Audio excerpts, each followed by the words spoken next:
एक गांव में अली नाम का एक छोटा लड़का रहता था।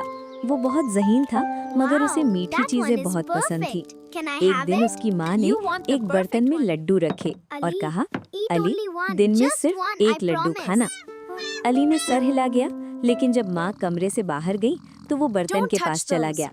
उसने सोचा, अगर मैं एक ही बार में ज्यादा लड्डू ले लूं तो मजा आ जाएगा।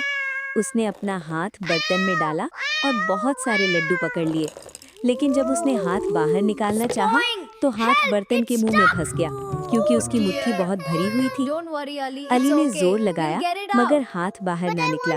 वो घबराकर रोने लगा। माँ दौड़कर आई और बोली, बेटा, अगर तुम कुछ लड्डू छोड़ दो तो हाथ आसानी से बाहर आ जाएगा। अली ने माँ की बात मानी, कुछ लड्डू छोड़ दिए और उसका हाथ फौरन बाहर आ गया।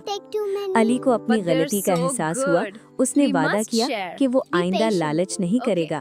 सबक: लालच हमेशा मुश्किल और परेशानी का सबब बनती है, इसलिए हमें कनात और सब्र से काम लेना चाहिए।